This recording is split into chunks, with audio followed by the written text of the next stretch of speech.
Sure. Obviously, it's a great team win.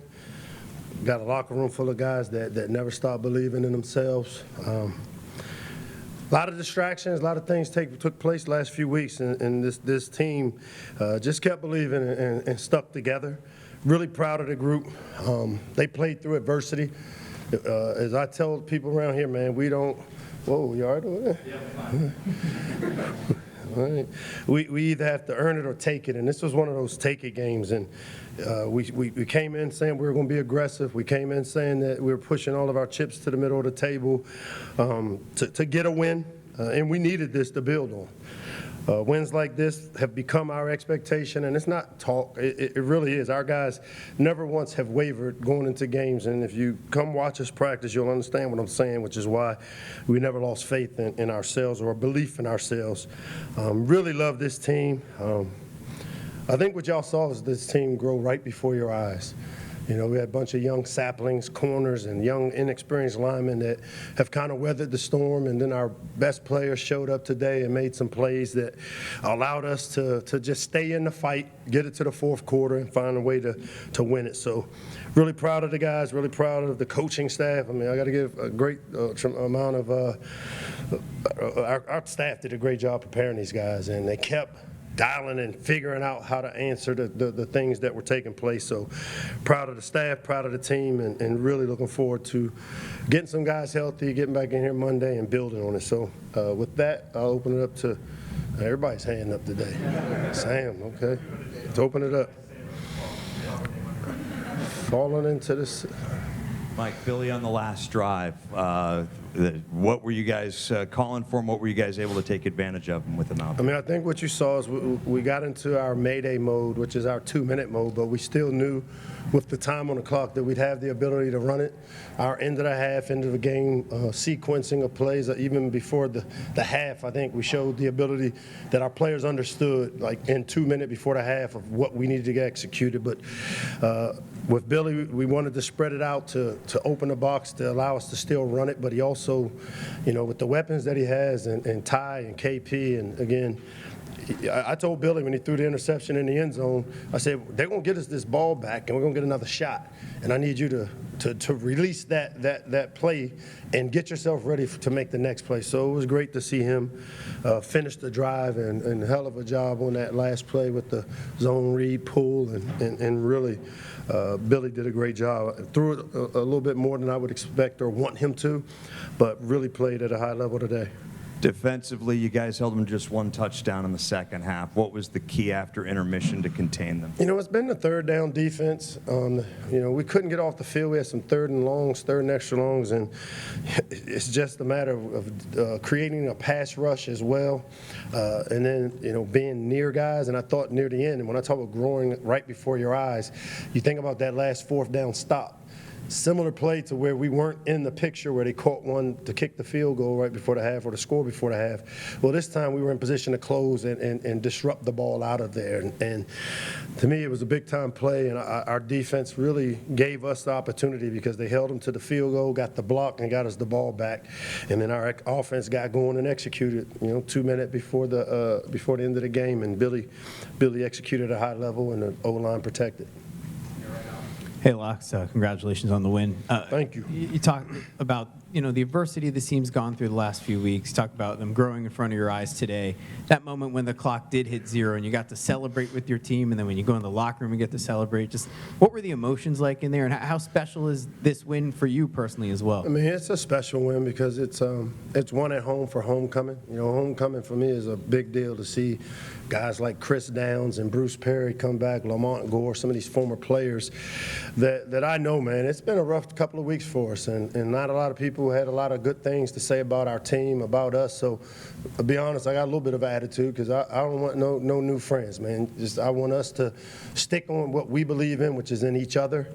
Not get distracted or listen to the things outside of our program. And that is the one area where I really got to give our team credit because, I mean, they really have kept things really tight inside, in-house, and they know that we've got a good team. We've got to play smarter, which I thought we did some better things today, but still a lot of room for growth, one that, you know, I expect us to build on this one. Mike, the decision to go for 2 to make it 28-22, is that just based on gut analytics, or what was the thinking behind that? When the map and the terrain don't meet, you go with the terrain. We're playing to win the game against a really good team, and I told my team that we were pushing the chips in the middle of the table and that we weren't going to earn it, we were going to go take it. And so the analytics tell you to go for 2, but you also have to look at where you are, you look at the momentum of it.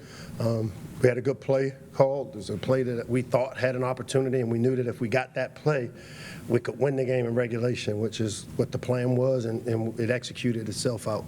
And when you're down 28-14 in the fourth quarters, where does that belief come from? Was there any players specifically say anything, or is it just a collective, this is nothing for us to overcome? To be honest, this was one of those games where we don't look at the scoreboard. If you look at that scoreboard, it creates anxiety for you. And I have really sold this team, and I know it sounds like coach talk, but if you don't look at the scoreboard, you don't know what the score is. You don't have anxiety. You just say, what do I have to do on this play to get a play executed where if it's 1st and 10, 2nd and medium, we need 4 more. If it's 2nd and extra long, let's get half. If it's 3rd down and we possibly 2 down territory. So it's just playing the chess match, and you know what? This team continues to grow up, man, and I'm going to let them grow up regardless of how y'all feel about them. We're going to let them grow up, and they're doing that right in front of all of us. Just one question so I get as many people as I can. Hey, Coach. Where we at? Okay. Right here. Right here. Y'all got me all screwed up. Come on now.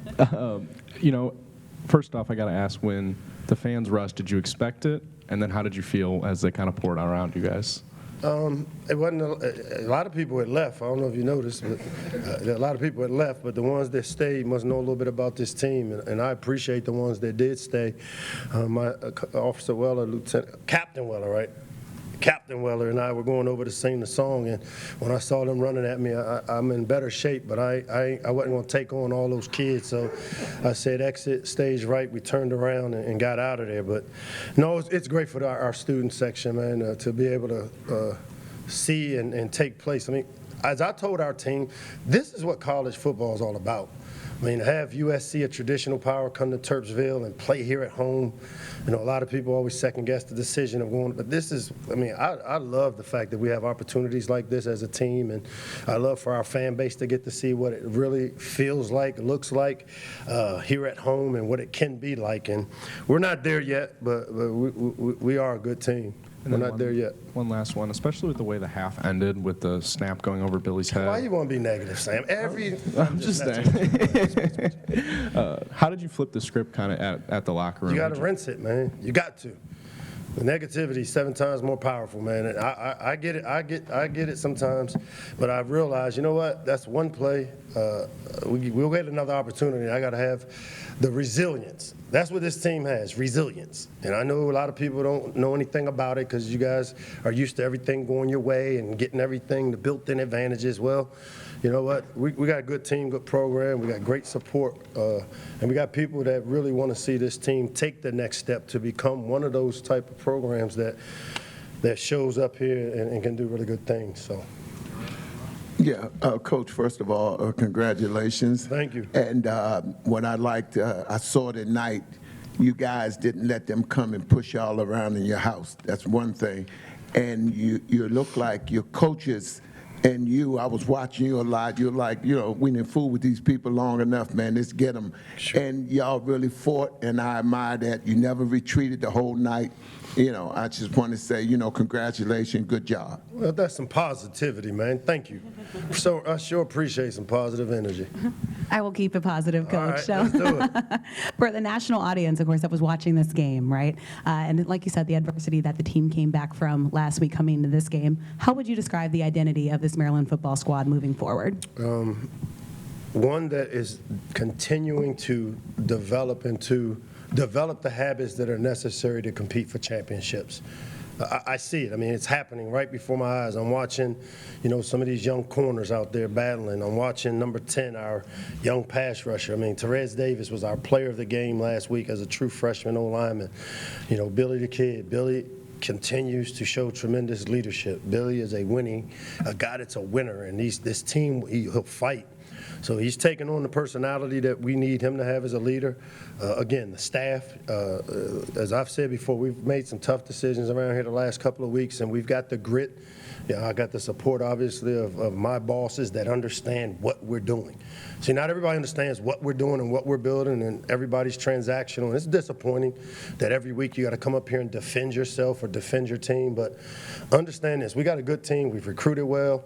If our fan base and our supporters can understand it, we're really, really close. And now ain't the time to jump off. Now's the time to double down on Maryland football. And it's not just talk. And I'm not saying we've arrived. I'm saying it's time let's get out of the negative business about it and let's buy in that we can win around here and we can win big. And I think today was a step in the right direction. So, hey, Coach.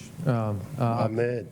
Hey, Coach. Obviously, I know Ty Felton has been able to showcase himself all season. I know Caden Prather had a big game, 9 catches, 111 yards. With Octavian Smith kind of being that third wideout, both career highs, big 8 catches, 84 yards. Just talk about how big that is for him. It's huge, man. And Aka's a speed guy. He's a guy that had a bunch of opportunities to leave this area. He's been dealing with a turf toe. And again, I very rarely get in here and talk about injuries. And you look up and you see, 2 safeties down, and now all of a sudden we're thin there. And we've had to kind of slow him down because a speed guy with a bad wheel isn't a good combination. But today he was healthy. The bye week got him healthy. He made some huge plays for us. That touchdown catch early on, similar to the one he made in the NC State bowl game, if you think about it. And when I start talking about seeing guys grow up, man, I thought Ock took a step in the right direction today. And you know what? Not very many people are surprised by it because Octavian Smith is a really talented player that just a sophomore, junior now. You know what he is, but he's got a bright future. 3 more, George. 3 more. Hey, Mike. Oh man, I'm trying to get over the grill marks of Bentleys, man. What, 3 more? I ain't gonna be negative on you. Congratulations on the win. I got run pass distribution. It's probably the most I've seen you go so pass heavy in your time here. 3 carries for running backs in the first half, 12 carries overall for running backs. But running was still key and key points in the second half. Just what was the mentality behind why so pass heavy? You followed me, and I tell you, balance is what? Being able to do both when you need to.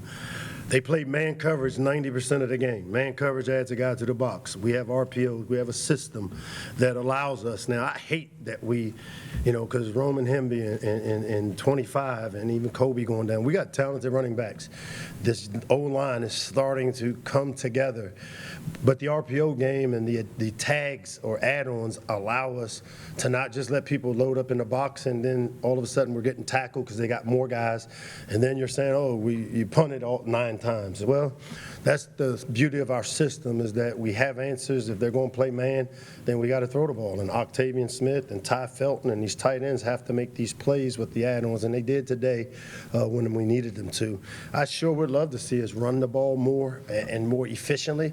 But today, getting down, getting into Mayday mode early in the fourth quarter, we ran it when we needed to. And Nolan Ray and even you saw 24 in the passing game, in the screen game really helped us. And just a real quick comment on the Vans pick, which felt like just such a seismic shift and momentum turning point in that game for you guys. Yeah, those are the plays that we haven't had go our way. And we were able to, Levain made a big play. And, again, he's one of those guys when I talk about growing up, man, he's growing up and we needed that play. We needed that block field goal. I showed a week ago with our team. We had opportunities a week ago where we go to almost block a punt and instead of taking it off the foot, we flap at it. And today these guys made the play. Our coaches had them prepared to play. We eliminated the distractions of the noise. It gets loud here in Terpsville. As the mayor of Terpsville, the noise gets louder, but good thing I got good bosses that say, hey, stick to your guns, just stay the course. We're playing chess, not checkers. Hey, Coach. You alluded to it earlier, but just a little bit more directly. What's your message to the pretty substantial amount of fans that left at halftime? I would have left too, probably. We get the ball down in the red area. The ball gets snapped over our head. I lost my stuff too on that. I get it. I'm not complaining about fans leaving. That's my job to give us score a touchdown there. Maybe they stay, but I'm not going to get into that. The biggest thing I'd like to know, everybody to understand, is that, man, just if this team has that energy of positivity around it, these kids really, really believe in themselves. And I really believe in these kids. And if we can just somehow, some way, I've been here long enough to know how it goes. The 3 years, 83, 84, 85. Ralph Friesian's 3 years. Well, we've had 3 good years, and kind of now the expectation has risen, and now we're bringing in some young guys to build on the foundation of, the Tar Heel Steels and the Deontay Banks that have left here. And we got a good team. Just give us a chance to grow up, and we'll keep pushing the right buttons, and I'm excited to lead it and build on this one, though. It's about building on it. Last one. Whew. Oh, here come Wayne. Watch Wayne, man. Please tell me about that. Here we go, Wayne. Well, you talked about the defensive backs getting better. I got to bring up the offensive line that gave Billy enough time to be a star today. Talk about the growth of those guys. It is, and it's a thin group. We lost 2 guys in practice this week. Just, Hershey was unavailable, got rolled up on Thursday. Duffus, who's moved himself into where he's competing, he gets banged up. We lost LaVon Johnson in practice, and it's like, we don't talk about it, and I know you guys see it, but we have guys that just continue to move in, and fortunately for us, we've created some depth where these young guys are forced in there, and I got to live with some of the mistakes. But I'm gonna tell you right now, man, they are doing everything we ask of them. We played smarter today, and that's to me that one area where, as a team, when we talk about controlling the controllables, taking care of the things we can control, I thought we did a little bit better job of that today. Thanks, guys. Appreciate it. One more over there. I got one more quick one. Sorry. All right, it's positive. Okay, pretend there's no press in here, no cameras. How do you feel right this second? Oh, man, I'm a little frustrated. When you win a game like this, it just shows you that, man, I watch the other games that we have an opportunity. We've left some opportunities on the table, but you know what? I'm going to take this one and enjoy it. I'm proud of the team. I appreciate the support that we get, and we're going to build on it.